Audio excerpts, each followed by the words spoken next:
Don't forget to check out and grab your copy of our 2 newly released books, Football: A Love Story and What Did Football Teach Me? These books feature over 100 stories from current and former coaches, players, executives, and entertainers from across the football landscape, describing what got them involved in the game, what they love about it, and what life lessons the game taught them. You can find your copy or order your copy from our website at footballgameplan.com/books.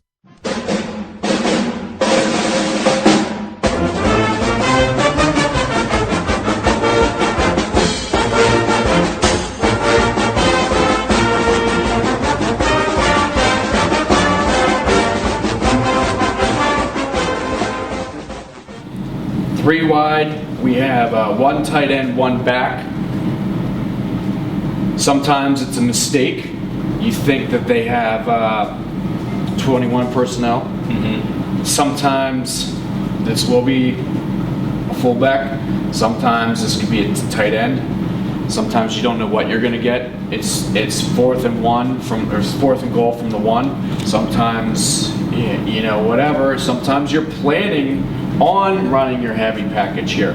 A lot of teams, as I mentioned before, spread teams, they don't have a very extensive goal line package, and a lot of them nowadays will keep their normal offense on the field. When they're under the gun, we're thinking zone read.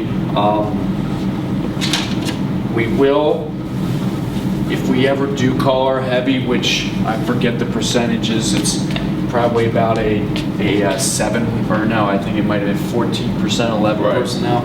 But anyway, we'll play man-to-man, so everyone will be pressed up.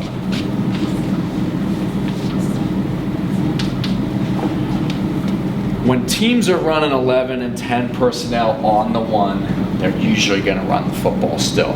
So as defensive coordinators, we can't be intimidated because there's 3 wide receivers there. If you're going to throw it on the 1-yard line, bad things can happen. Now you have 5 linemen there that can get a hand up on the ball. You have 5 linemen, and you know you got 6 to block for you if the tight end stays in. But anyway, let's just look here real quick, and the rules are very, very similar here, with the exception now you got him in the gun. If he's under center, we're thinking sneak. We're thinking sneak. But if they're under the gun, now they have their zone read capabilities. The difference now is, because we're normally a stack team, we have a 5 technique now, so we know this edge is going to be super wide, because they can only block down so far on that 3 technique. So, you know, the read keys here, this guy will read the guard in the center action here. He knows back away. You know, odds are they're going to run zone here if they're going to run the football. When they get into the pistol, it obviously creates a problem. But let's just say it's from the pistol to make everything simple. These guys are reading the triangle here. The nose and the Mike will take the front side A gap, back side A gap, depending on the game plan. He will be read forced here. He will read that tight end, and the defensive end will have the C gap. What we can do is we can put him in a 9 technique. If they want to run the zone read to this side and read this defensive end over here, it is very beneficial for us to be in a 9 technique, because now he's reading the zone read like he normally does. It's if they want to run zone read here, now our linebacker might be taking care of that quarterback if he decides to keep it. Now this is all the heavy package. We're not going to spend a ton of time in this. We would probably, if they are exclusively zone read on the 1 or 2, we would have this in there as a possibility, but we may even have our base defense in and blitz them, you know, which will obviously shut down the zone read as well. So they're going to take a chance when they're running zone read. Anything running out of the gun, they're going to take a chance when they're passing. We're obviously taking a chance here because they see, you know, 8 men in the box. They may throw the football as well. So let's just look here. The rule here would be If he's in a 9, he's man-to-man on that tight end, and then he has that C gap. So he has that C gap. He blocks out, he's filling. If he comes to get him, he's coming inside on that C gap, and then he's on the quarterback. These guys are regular B gap players. They're in the pistol or whatnot. They're running zone here. Blocking down. Now he's going to play his regular feather technique. He will be on the quarterback.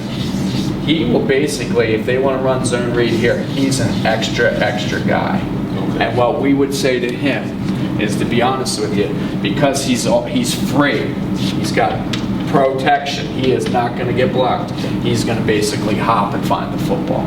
That's what he would do. When he's under center, he's on the tailback there.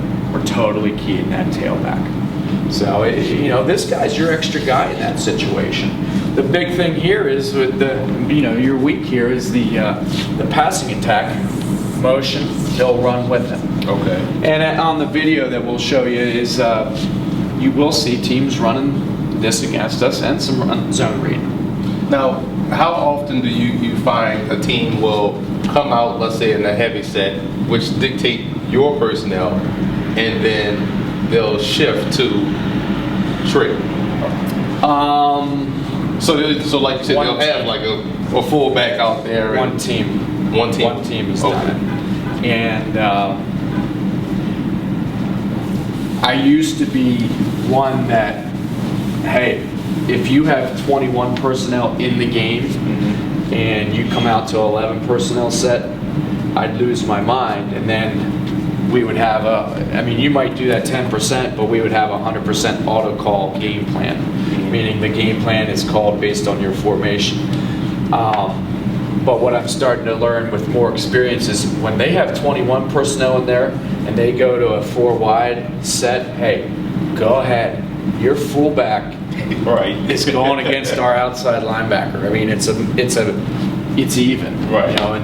And we just teach them how to play it, and just like we talk about here, we haven't seen this, but if we look at what we call this formation a stud formation, and they want to do this.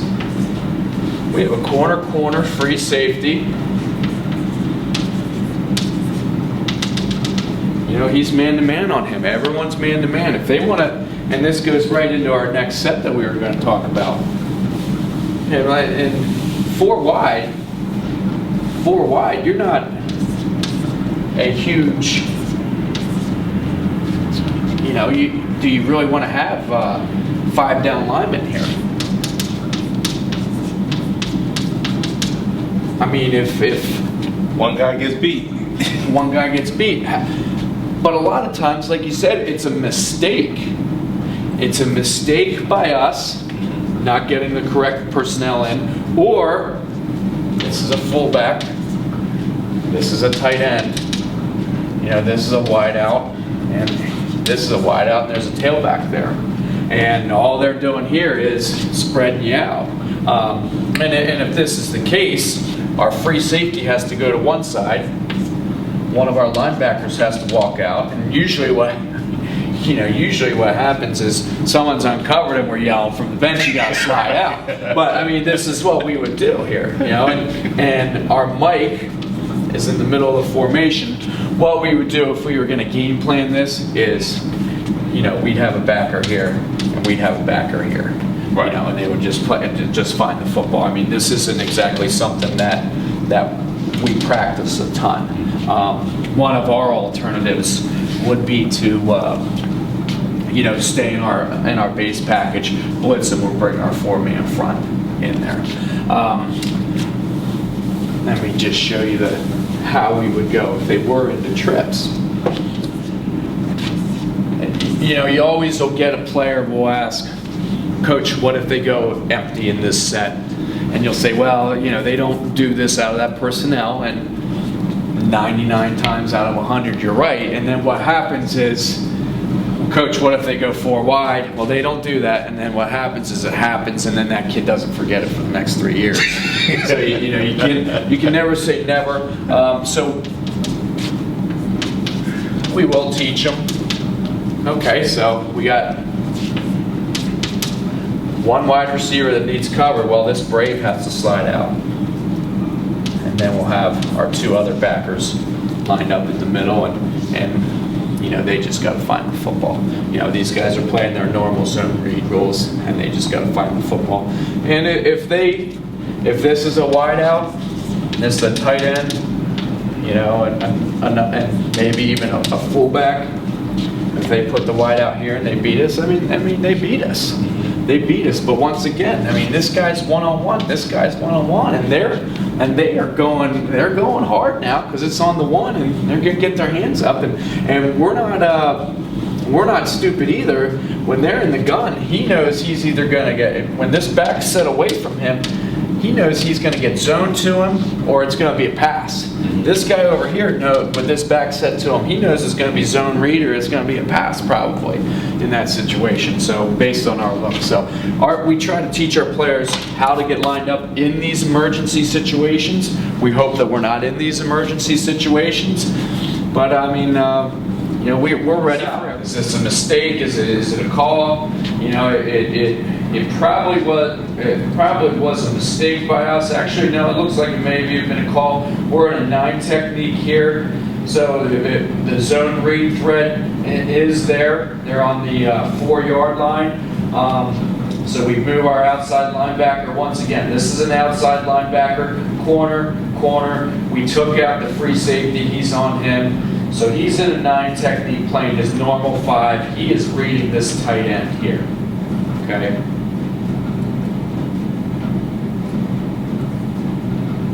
A rule that should be outlawed is the pistol and the quick shift at the back, because now we got an idea where they're going to run with the football. But it's tough for those DNs to see that.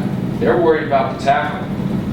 But we talked about this before, how when you have a 5 technique, and we'll be able to see it from the tight here, when you have a 5 technique and a 3 technique, it really makes this corner a little wider.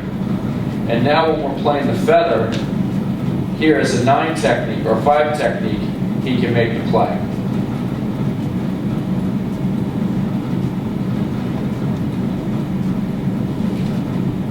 So I don't think anyone, you know, you don't always have to be scared of playing the zone read in this.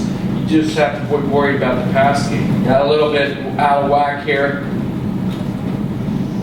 So what we got going on here is we slid our linebacker out, and then we have the 2 extra guys. Now, I mean, here, once again, we made a mistake.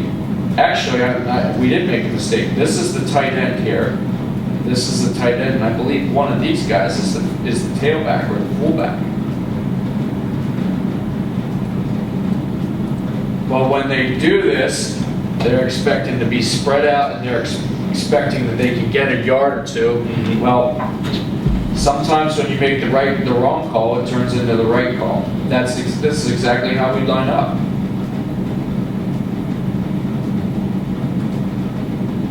Here's actually the free safety. We would rather have the free safety pick a side here on this, you know, if they make a mistake. Hey, you go to one side, the linebacker will go to the other side. But you realistically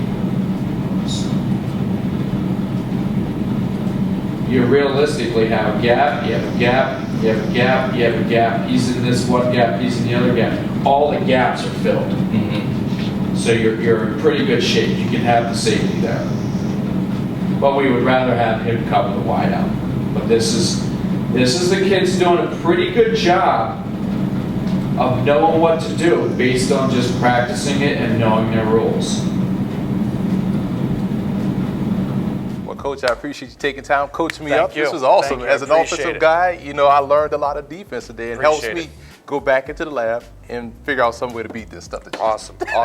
Well, thanks for coming to Stroudsburg University. Always. We welcome you anytime. Thank you. Thanks again.